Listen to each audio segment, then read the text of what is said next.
Hi guys, तो जैसा कि आप लोगों ने डिमांड किया था कि पूरे घर की चेकलिस्ट आनी चाहिए, उसकी ये दूसरा पार्ट है। फर्स्ट पार्ट मैंने आई बटन में डाल दिया, वहां से आप देख सकते हो। तो आज की वीडियो में हम बात करने वाले हैं कि अगर आपका नया घर बन रहा है या आप अपने घर में एक बेडरूम को रेनोवेट कर रहे हो, तो बेसिकली उस रूम को रेनोवेट करते टाइम या नया बनाते टाइम वो कौन कौन से पॉइंट्स हैं जो आपको उसको ध्यान रखना है। बेडरूम में ऐसी वो कौन सी टेक्निक्स हैं जो हम यूज करते हैं आर्किटेक्ट्स, सो दैट कि आपका जो रूम है वो और भी ज्यादा सुंदर दिखाई दे।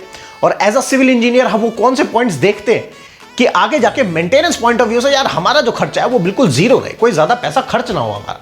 अगर एक बार पेंट कराए तो 4-5 साल तक दोबारा पेंट कराने की जरूरत ना पड़े और फिनिशिंग कम कॉस्ट में सबसे सुंदर आए, जो कि इतने सिंपल तरीके से बताऊंगा, आपको मजा आ जाएगा।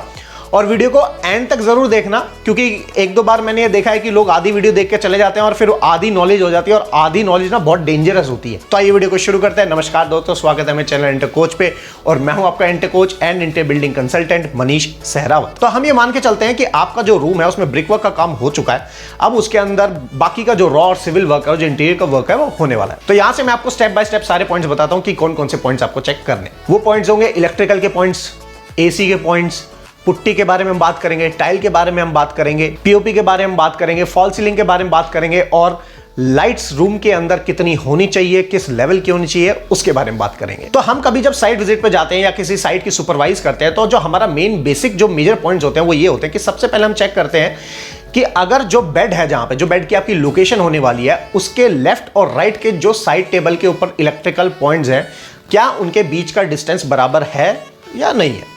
ये बहुत सिंपल सा पॉइंट है, लेकिन ये बहुत मेजर पॉइंट भी है। वो इसलिए, सपोज करो अगर आपने 1-2 इंच भी आपका पॉइंट अंदर आ गया तो वो बेड के पीछे छुप जाएगा, और जो इलेक्ट्रिकल पॉइंट्स आपने खर्चा किया होगा 1000-2000 रुपए का, वो वेस्ट हो जाएगा।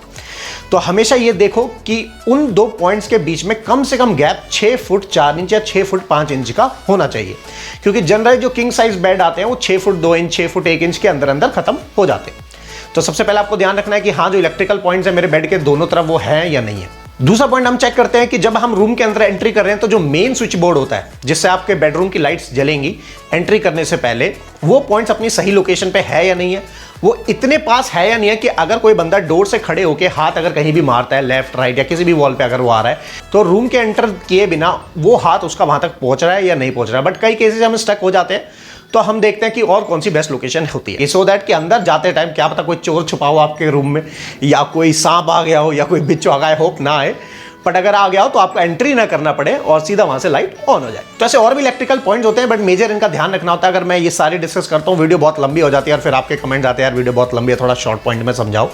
तो इस बार मैं वही ट्राई कर रहा हूँ। और फिर भी अगर आप देखना चाहते हो तो मैंने इलेक्ट्रिकल के ऊपर पूरी एक वीडियो बनाई हुई है, लिंक मैंने आई बटन में डाल दिया, वहां से जाकर चेक कर सकते हो। तीसरा जो मेजर पॉइंट आपको ध्यान रखना है, जो इलेक्ट्रिकल के बॉक्स होते हैं, जो हम बॉक्स दीवार के अंदर जाम कर देते हैं, जिसपे स्विच प्लेट हमारा टाइट हो जाता है, उसको क्या करना है, हमेशा ये ध्यान रखना कि अगर आप पीओपी करा रहे हो या पुट्टी करा रहे हो, उसके फेस से मार्जिन से सिर्फ थोड़ा सा 1 mm 1.5 mm बाहर होना चाहिए या अंदर होना चाहिए। इससे फायदा क्या होगा कि आपकी स्विच प्लेट बिल्कुल बराबर बैठेगी। नहीं तो होता है ना, जनरली आपने देखा होगा जो स्विच प्लेट है वो दीवार के अंदर ही घुसी हुई दिखती है, तो कभी स्विच आपने दबाया तो स्विच दबा और स्विच प्लेट जो उसकी कवर प्लेट होती है वो भी अपने आप बाहर आ गई। तो कंस्ट्रक्शन के टाइम पे आपको ध्यान रखना है कि जो बॉक्स जाम हो वो बराबर उसके फेस पे 1 mm या 1.5 mm अंदर या बाहर हो, उतना ही चलेगा। सेकंड जो मेन पॉइंट आता है, जो कि बहुत बहुत बहुत मेन पॉइंट है, जिसमें आपके घर के 50,000 रुपए इजीली बच जाएंगे, वो होता है एसी की पाइपिंग। That's right. एसी की पाइपिंग कौन सी? एक तो कॉपर पाइपिंग, दूसरा ड्रेन पाइप। देखो, कॉपर पाइपिंग में 2 टाइप की आती है, एक चाइनीज वाली आती है और एक ब्रांड में आती है, जो मलेशियन हम या सिंगापुर वाली पाइप भी अगर आप बात करोगे बंदों से, अपने एसी वालों से, तो वो भी आपको यही बोलेंगे। तो उसमें आपको इतना डिटेल में जाने की जरूरत नहीं है, बट आपको जो डिटेल में जाने की जरूरत है वो है एसी का drain pipe. That's right. AC का ड्रेन पाइप आपको चेक कैसे करना है, ये लोकल भी आता है और हैवी ड्यूटी में भी आता है। ये लोकल में नहीं लेना है, अगर लोकल में ले लिया तो आप फंस गए और बहुत ही काम आपका खराब होने वाला है। कैसे होने वाला वो भी मैं बताऊंगा। आपको सबसे पहले चेक क्या करना है भाई, एसी का ड्रेन पाइप उठाया आपने, करीब 2 फुट का टुकड़ा लिया, बीच से पकड़ा और ऐसे तोड़ा। अगर तो टूट गया तो लोकल है, अगर बहुत ज्यादा जान लगाई नहीं टूटा तो मतलब कि वो हैवी ड्यूटी का पाइप है और बहुत अच्छा पाइप है, और आपका ठेकेदार भी अच्छा काम कर रहा है। लेकिन ये तो हो गया फर्स्ट पॉइंट। सेकंड पॉइंट इसमें क्या देखना है आपको, आप जब भी कॉपर पाइपिंग लग जाए ना, उसकी एक फोटो खींच के रख लो, और या फिर एक स्केच बना लो जिसमें आप मेजरमेंट लिख लिया आपने कि ये पाइप यहां से गया है, इस हाइट पे गया है या ऐसे गया है, जो भी है, वो एक पेपर पे मार्क करके रख लो। ऐसा क्यों? वो इसलिए क्योंकि जब एसी का पाइप लग जाता है तो एसी का इकलौता ऐसा पाइप होता है जो नीचे, लेफ्ट, राइट, ऊपर, फ्लोर के नीचे से कहीं से भी ट्रेवल कर सकता है, सो दैट कि हम ड्रेन उसका निकाल सके। अब इसमें होता क्या है कि हमने एसी पाइप छुप गया, प्लास्टर हो गया, पीओपी हो गया, पुट्टी हो गया, सारा काम आपका डन हो गया। अब ये सब काम होने के बाद आपको नहीं पता होता कि यार एसी का पाइप एक्चुअल में गया कहां से। अब आपने या तो कारपेंटर को बुलाया या किसी आदमी को बुलाया जो आपके, सपोज करो आप पेंटिंग लेके आए हो, आप ड्रिल करवा रहे हो, पेंटिंग उस पर लगवा रहे हो, या फिर आपने कोई और चीज टीवी यूनिट लगवा लिया, कोई भी लकड़ी का पैनलिंग करवा रहे हो और आपने कारपेंटर आया, उसको नहीं पता, वो कील लेगा और ठक ठक ठोकता चला जाएगा। तो अगर पतली कील भी है और उसमें लग गई तो सीधा आपका जो एसी का ड्रेन पाइप है वो खुल जाएगा और तुरंत वहां से, जिस दिन आपका एसी चलेगा उसी दिन से वहां सीलन आना चालू। घाटा क्या होगा? सीलन आ गई, पेंट खराब, पुट्टी हुई है तो पुट्टी खराब, पीओपी है तो पीओपी खराब।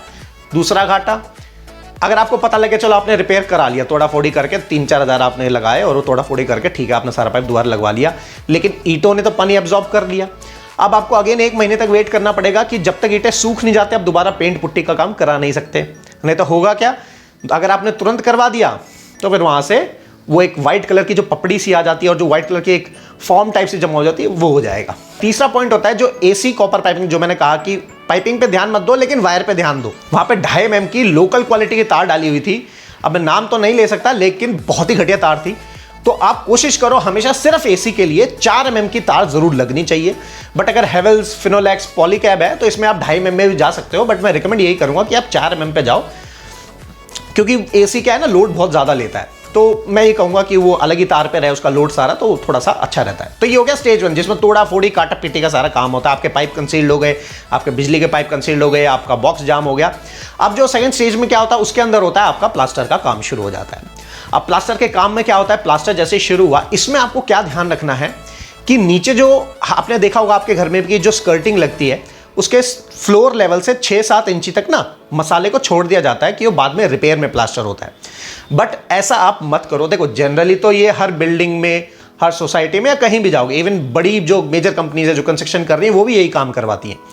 बट मैं आपको रिकमेंड करूंगा कि अगर आप चाहते हो, इसमें थोड़ा सा आपका खर्चा बढ़ जाता है, 2-2.5-3 हज़ार रुपए के आसपास का खर्चा बढ़ जाता है। इसमें क्या है, आप उस प्लास्टर को नीचे तक करवा लो, सिर्फ और सिर्फ 3 इंच या 4 इंच की जगह छोड़ो। अब बेसिकली वो जगह जो छोड़ी जाती है उसका रीजन ये होता है कि बाद में जो बंदा स्कर्टिंग लगाएगा उसको थोड़ा सा एरिया मिल जाए, स्कर्टिंग लगा के और फिर ऊपर जो 3 इंच का मार्जिन बचता है उसके ऊपर प्लास्टर से रिपेयर कर देता है। बट वो होता क्या है ना कि वो मैनेजेबल नहीं हो पाता। ये मैंने भी कई बार साइटों पे देखा, जब मैं भी कंस्ट्रक्शन कराता था तो उसमें भी मेरे को यही दिक्कत आती थी और क्लाइंट कहते थे कि यार ये नीचे जाके ना थोड़ा सा लहर आ रहा है दीवार में, तो अच्छा नहीं लग रहा है। तो मैं कहा यार ये तो सीखी हुई चीज़ है, अब इसको कैसे बदलें। तो फिर मैंने थोड़ा सा और करके देखा, अब वो डिटेल में नहीं जाऊँगा। तो आप एक काम करो, उसको नीचे तक उतरवा लो, तो जब टाइल वाला आएगा टाइल लगाने के लिए तो हथौड़ी अपनी छेनी से उसको थोड़ा थोड़ा तोड़ लेगा और फिर लगा लेगा, जिससे कि जो अंडुलेशंस हैं वो इजीली कवर अप पहले ही हो जाएंगे और आपका काम खराब नहीं होगा। अब इसमें एक पॉइंट और आता है वाटर प्रूफिंग का, बट उसका स्टेप यहाँ पे नहीं होता है। कई बार लोग ये गलत समझ जाते हैं कि इसी टाइम पे करा लो, अभी नहीं कराना है। जब हम टाइल वाले काम पे पहुंचेंगे तब मैं आपको पॉइंट बताऊंगा कि इस वक्त कराना है। तो अब हमारा इलेक्ट्रिकल का काम हो गया, एसी का काम हो गया, प्लास्टर का काम हो गया। चौथा जो पॉइंट आता है वो होता है पुट्टी या पीओपी।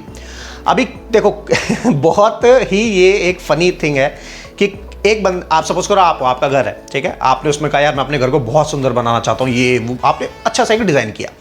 अब आपको कोई बंदा बोलता है कि यार दीवार पे पुट्टी कराएं या पीओपी, तो आपको रिकमेंडेशन मिलेगा यार पीओपी कराओगे तो बहुत अच्छी फील आती है, पुट्टी कराओगे तो 7-8-10 रुपए की कॉस्ट आएगी पर स्क्वायर फीट, पीओपी कराओगे तो 25-30 रुपए की कॉस्ट आ जाएगी पर स्क्वायर फीट। अब जो गड़बड़ यहां करते हैं, जो मैंने साइटों पे देखा है, पीओपी आपने कराया, पीओपी वो इसलिए होता है रॉयल पेंट को टच देने के लिए पीओपी करी जाती है, उस पर फिनिश बहुत स्मूथ आती है, एक अंडुलेशन नहीं दिखता उस पर, इसलिए पीओपी कराते हैं। पुट्टी में जबकि अंडुलेशन दिखाते हैं। अगर रेटिंग्स की बात करूं तो 10 में से पुट्टी को मिलेंगे 6 पॉइंट और पीओपी को मिलेंगे 10 में से 9-9.5 पॉइंट। एक पॉइंट किसका है वो भी बताऊंगा। अब मैंने जो साइटों पे देखता हूं, कई लोग क्या करते हैं, इतने बेवकूफ लोग होते हैं, पीओपी कराया, पीओपी के ऊपर ही पुट्टी खिंचवा दिया, जो पुट्टी पीओपी के ऊपर नहीं करते। अगर पीओपी नहीं हो रही है तो प्लास्टर के आप ऊपर पुट्टी करो। पीओपी के ऊपर हमेशा होती है चौक मिट्टी का कोट, और अगर आप पीओपी नहीं करा रहे हैं तो अगर आप डायरेक्टली वॉल पे पुट्टी करा रहे हैं तो कम से कम 2 कोट पुट्टी के होने ही चाहिए। अब वो कोई भी हो सकती है, सीमेंट बेस या एक्रिलिक बेस, वो कोई भी आप करा सकते हो, लेकिन कम से कम 2 होने चाहिए। और अगर 3 कराओगे तो बहुत ही अच्छा है। तो अपने ठेकेदार से अगर बात अभी तक आपने नहीं करी है तो उससे पहले ही बात कर लो कि यार 3 कोट कर देना, तो उससे काफी अच्छी फिनिश आ जाती है। अब पॉइंट आता है कि पुट्टी है तो उसको कैसे चेक करें। देखो उसमें आपको नॉर्मल ये देखना है कि ब्रांड कौन सा है, और दूसरा आपको चेक करना है, कई बार क्या होता है ना कि पुरानी जो कॉन्ट्रैक्टर की भी गलती नहीं होती, क्या होता है इसमें गलती आती है दुकानदारों की, जो आपके रिटेलर्स होते हैं। वो क्या करते हैं, पुराने बैग दे देते हैं जिसके अंदर लम्प्स क्रिएट, मतलब कि दाने हो जाते हैं छोटे छोटे। अब वो ना पुट्टी वाला इतना ध्यान से देखता है, वो सीधा पानी मिलाया, उसको जब फील होता है कि यार ये तो पुट्टी, इसमें दाने आ गए हैं, वो क्या सोचता है यार अभी बैग तो खुल चुका है, वापस कोई लेगा नहीं, या फिर इसको सारे कट्टों को मैं वापस लेके जाऊंगा तो इतना खर्चा कौन करेगा, तो वो भी उसी पुट्टी के बैग को खोल के लगा देता है। तो आप साइड पर जाओ, एक बार चेक कर लो, या फिर अपने ठेकेदार को पहले ही बोल दो कि यार देख भाई, तू पुट्टी आएगा, मैं चेक करूंगा, अगर मुझे इसमें दाने या लम्स जैसा अगर गांठें जो मुझे मिली तो फिर मैं इसको वापस करवा दूंगा। तो इसके माइंड में ये रहेगा कि हाँ यार क्लाइंट हमारा तेज है भाई, इसको पता है, तो वो आपसे थोड़ा सा अलर्ट रहेगा।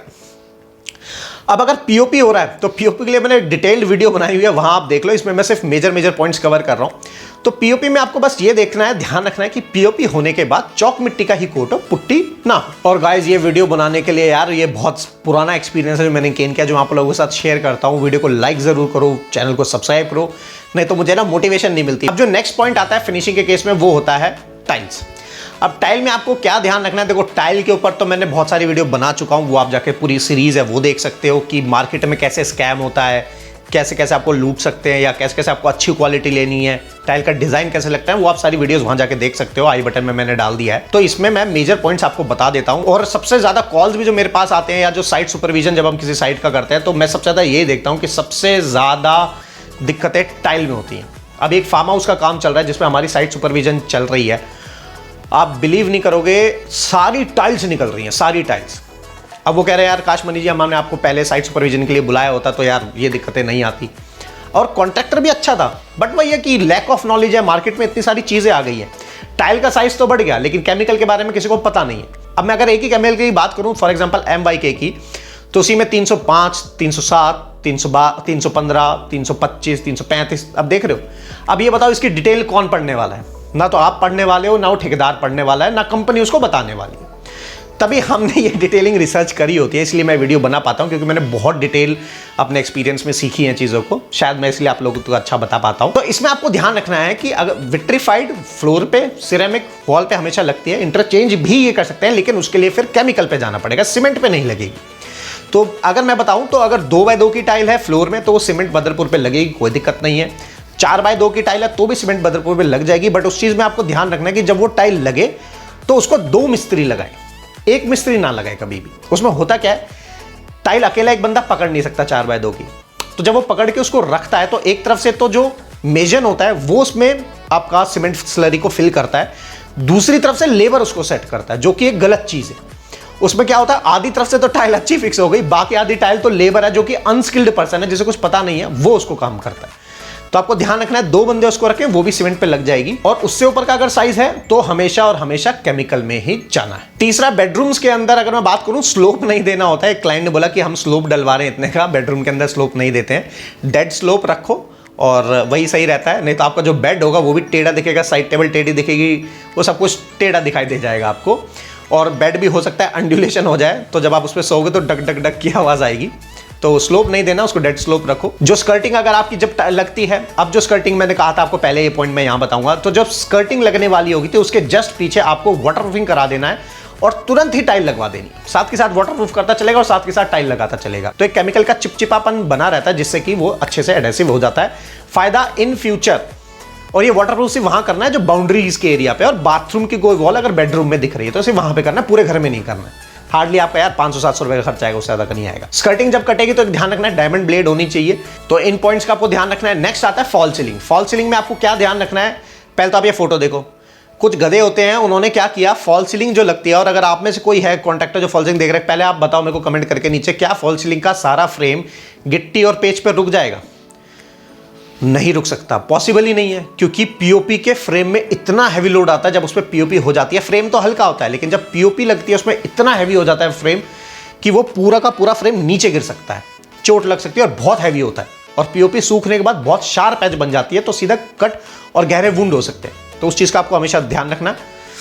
जो फॉल सीलिंग लगेगी उसमें हमेशा फास्टनर लगा होना चाहिए, स्क्रू नहीं लगने चाहिए। इफ इन केस कहीं स्टक हो गए और वहां फास्टनर लगने की जगह नहीं बन पा रही है और स्क्रू लगाने की नौबत आ गई है, तो वो भी GI के स्क्रू लगेंगे, ना कि ब्लैक कलर के। सिल्वर कलर के होने चाहिए, ब्लैक कलर के नहीं होने चाहिए।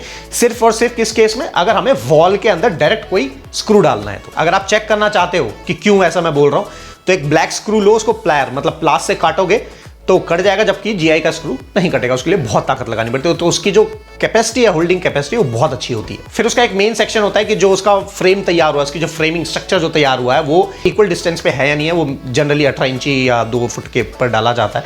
इसमें कोई इतनी गड़बड़ कोई करता नहीं है। बस ये हम देखते हैं, हम ये चेक करते हैं कि कोई ऐसा पॉइंट है जहां पे एक एक्स्ट्रा मेंबर डल सकता है या जरूरत पड़ सकती है क्या, इन फ्यूचर दिक्कत ना है। तो वो थोड़ा सा एक टेक्निकल इशू आ जाता है। अब आता है पॉइंट, बहुत इंपॉर्टेंट पॉइंट, वो है placement of lights in a bedroom. अब वो इंपॉर्टेंट क्यों है, वो मैं इसलिए बता रहा हूं क्योंकि अगर मान लो आपने घर में नॉर्मल अपने घर के अंदर ट्रैक्टर मिल्जन पेंट कराया, ठीक है, सिंपल आपने व्हाइट कलर लिया या क्रीम लिया या ऑफ व्हाइट लिया, जो अपने अंकल लोगों को बहुत पसंद होता है ऑफ व्हाइट वाला कलर, वो आपने लिया, पूरे रूम में करा दिया, तो उसमें आपको खर्चा नहीं करना है। सपोज करो, या आपको बजट टाइट है, या अभी चाहते हो कि घर भी सुंदर दिख जाए लेकिन अभी इतना पैसा ना लगाना पड़े, तो फॉल सीलिंग पे और लाइट्स पे खर्चा कर डालो, आपको वॉल्स पे कुछ कराने की खास जरूरत नहीं पड़ेगी। अब एक रूम के अंदर अगर आपको बिना कोई खर्चा किए हुए अच्छा रूम दिखाना है, तो 60 से 70 वॉट तक की लाइटिंग एक बेडरूम के अंदर डाल दो। अब वो कैसी डालनी है, वो डिजाइन आप लोगों के ऊपर डिपेंड करेगा, लेकिन अगर 60 से 70 वॉट की लाइटिंग आप एक रूम के अंदर डाल दे तो आपका रूम बहुत वेल लिट अप हो जाएगा। अगर आपने देखा होगा मेरी वीडियो जिसमें मैंने 5 स्टार होटल का एक वीडियो बना के डाला था, जिसमें पूरे रूम की कॉस्टिंग है, उसके वॉशरूम की कॉस्टिंग है, तो वो मैंने आपको जो बना के डाला था उसमें आप चेक कर सकते हो कि लाइट की प्लेसमेंट कैसी है। और उसमें सिंपल टाइल लगी हुई है 12 बाय 18 साइज की, जो कि एक टाइप के थोड़ी सी हमारी इकोनॉमिकल या चीप टाइल्स में आ जाती है। वो टाइल वहां पे लगी हुई है 7 स्टार 5 स्टार होटल में। तो लाइटिंग प्लेसमेंट बहुत जरूरी है। नेचुरल वाइट रखो, कूल वाइट रखोगे तो फिर फील तो चला ही जाएगा, नेचुरल वाइट में फील अच्छा आ जाएगा। बट अगर घर में छोटे बच्चे हैं तो उनके लिए वाइट लाइट का अलग से प्रोविजन दे के रखो, ट्यूबलाइट्स लगा दो, सो दैट कि अगर वो पढ़ रहे हैं तो उसका फोकस बने रहे। वाइट लाइट से फोकस अच्छा बनता है। इसकी भी मैंने एक वीडियो बनाई है कि अगर आप बेडरूम, ड्राइंग रूम, किचन में या स्टडी एरिया में या मंदिर एरिया में कोई लाइट लगाना चाहते हैं तो कौन सा कलर सबसे बेस्ट होता है। आपका फोटो स्टूडियो है तो कौन सी लाइट बेस्ट होने वाली है, तो वो भी मैंने वहां डाला हुआ है, आप आई बटन में जाके चेक कर सकते हो। और गाइज, ये वीडियो बनाने के लिए यार ये बहुत पुराना एक्सपीरियंस है जो मैंने गेन किया, जो आप लोगों के साथ शेयर करता हूँ। वीडियो को लाइक जरूर करो, चैनल को सब्सक्राइब करो, नहीं तो मुझे ना मोटिवेशन नहीं मिलती। आप लोगों का प्यार एंड कमेंट्स बहुत जरूरी है। पिछले कुछ एक हफ्ते से यार सब्सक्राइबर थोड़े कम हुए, जिस रेशो से बढ़ रहे थे उस रेशो से बढ़ नहीं रहे हैं। तो यार वीडियो को डेफिनेटली लाइक करो और चैनल को सब्सक्राइब करो। Till then, good bye.